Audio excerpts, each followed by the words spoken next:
दिनेश के ओर आप सबका स्वागत है न्यूज़ टाइम के अंदर। दोस्तों, दुनिया में बड़ी चर्चा चल रही है कि चाइना अपनी कंपनियों को, जो टेक्नोलॉजी की कंपनी है, एजुकेशन की कंपनी है, जैसे कि टेंसेंट है, अलीबाबा है, बाइडू है, उनको बर्बाद क्यों कर रहा है, उनके पर क्यों काट रहा है, उनको बिल्कुल ख़त्म करना क्यों चाहता है। ये बात सही है कि उनके ओर से जो लोग निकल के आ रहे हैं उस सारे के सारे देखा जाए तो अब निकल कर वो भारत की ओर आ रहे हैं और भारत के अंदर इन्वेस्ट कर रहे हैं उन्हीं ज़ोमैटो में, पेटीएम में, उन्हीं जैसी कंपनियों में, जिसकी वजह से भारत के अंदर जो स्टॉक मार्केट है 50 से 51, 52, 53, 54 एक बबल बन रहा है। और ये बबल किस दिन बस्ट होगा मैं आपको बता नहीं सकता। अब हुआ क्या है कि चाइना का ये करने के पीछे एक लंबा प्लान है। प्लान क्या है? चाइना कहता है कि दुनिया में मैन्युफैक्चरिंग ही सब कुछ है और ये जितनी भी न्यू टेक्नोलॉजी की कंपनियां जैसे फेसबुक, अलीबाबा या फिर आपका टेंसेंट, बाइडू, बाइजू जो इंडिया में भी है, उसका कोई औचित्य नहीं है, या अनअकैडमी का इनकी कोई इज्जत नहीं है। ये आगे जाके सस्टेन नहीं करेंगे, डूब जाएंगे, वैसे ही जैसे पहले .com के अंदर लोग डूबे थे। चाइना का कहना है कि जिसके पास 28% का इस टाइम पूरी दुनिया का ट्रेड हैंडल करता है कि 2050 तक और 30 साल तक ये एवरेज बढ़ा के 40 से 42% हो जाए, 42% हो जाए।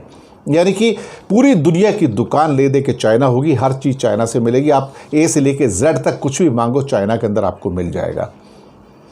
कमाल की बात यह है कि चाइना के ऊपर इस टाइम इतने आर्टिकल्स आ रहे हैं। अब देखिए, मिंट का इतना बड़ा आर्टिकल है यहाँ पर, इसके ऊपर सीधा साधा बिल्कुल लिखा हुआ है कि मैन्युफैक्चरिंग के ऊपर जोर देना है और जो टेक्नोलॉजिकल, जो ख़ास तौर से जो इंटरनेट बेस्ड इकॉनमी है उसको ध्वस्त कर देना है, ख़त्म कर देना है।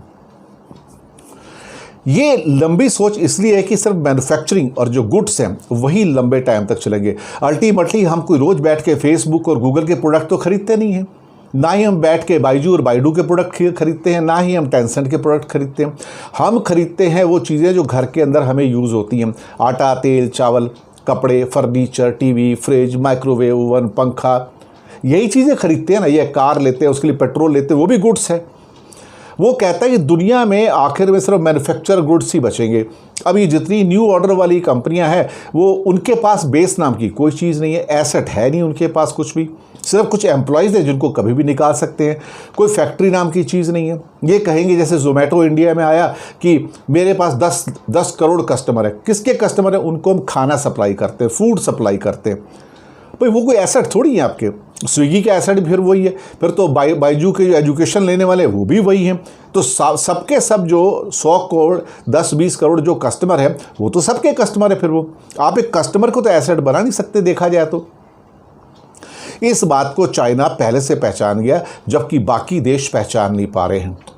और मुझे ऐसा लगता है कि भारत भी अब उसी रैट रेस में आ गया जिसके अंदर अमेरिका वगैरह था, और जहाँ पे इस किस्म की कंपनियों के अंदर लोग बढ़ावा दे रहे हैं, इन्वेस्ट कर रहे हैं, जहां पर बेस नाम की, एसेट नाम की कोई चीज़ ही नहीं है।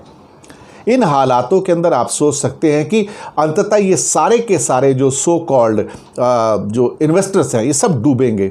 हमने इसके ऊपर रोज़ी रोटी का एक प्रोग्राम भी किया था नयन पारिक जी के साथ, जो कि बहुत बड़े इकोनॉमिस्ट हैं। सवाल ये पैदा उठता है कि जब बाकी कंपनियां अर्निंग रेशो पे काम करती हैं कि अर्निंग रेशो कितना ज़्यादा है, ये जितनी भी न्यू टेक्नोलॉजी कंपनियां हैं ये सारी लॉस में हैं और ये बर्निंग रेशो पे काम करते हैं, अपनी इक्विटी बेच के काम चलाते हैं। मुझे नहीं समझ आता कि इसको बेच के, इक्विटी बेच के आप कब तक कंपनी चला सकते हैं। यानी कि 10 का माल दूसरे को 20 में बेचा, उसने 20 का माल 30 में बेचा, 30 का माल उसने आगे जाके 50 का बेचा, 50 वाले ने आगे जाके 100 का बेचा, 100 वाले ने जाके आखिर 200 का बेचा, पर कीमत तो 10 ही था। अब जबरदस्ती करके आप कीमत बढ़ाते रहो। जिसने ज़िंदगी में कुछ हासिल नहीं किया वो कहेगा मेरी कंपनी अभी 3 महीने हुए नहीं, उसकी कोई औकात नहीं है, कोई ऑफिस नहीं, ऑफिस में 4 आदमी काम करेंगे और वो कहेंगे जी मेरा तो वैल्यूशन $1 मिलियन हो गया, यानी कि 7-8 करोड़ रुपए हो गया। कमाल है भाई, कहाँ से हो गया? अगर तुम्हें 7-8 करोड़ का टर्नओवर पैदा करना है, मार्केट में जाके किसी फैक्ट्री को लगा के, तब आपको पता लगे 7-8 करोड़ क्या होता है। तो हवा के अंदर टर्नओवर बनाए जा रहे हैं। इसलिए मैं चाइना की इस पॉलिसी को ये सपोर्ट करता हूं कि जो इंटरनेट कंपनियों के द्वारा जो जितना बिजनेस जनरेट हो रहा है वो एक किस्म से एक ऐसी तस्वीर पेश कर रहा है जहाँ पे लोगों के पैसे फंस रहे हैं। अब होगा क्या ये मैं नहीं कह सकता, लेकिन ये खतरनाक ट्रेंड है जिसको चाइना ने पढ़ लिया है। और चाइना चाहता है कि दुनिया के ऊपर जो रूल करेंगे तो मैन्युफैक्चरिंग कंपनियां ही रूल करेंगी। ये इंटरनेट कंपनियां लंबे टाइम तक रूल नहीं कर सकती, क्योंकि तुम उनके ऊपर डिपेंड नहीं करते हो, तुम डिपेंड करते हो मैन्युफैक्चरिंग पे।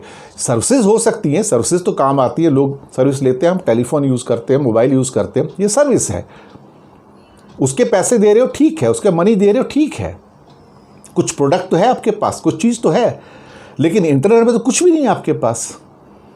तो ये बबल क्रिएट हो रहा है और आगे चल के इसमें बहुत सारे लोग मेरे हिसाब से डूब जाएंगे। शुक्रिया।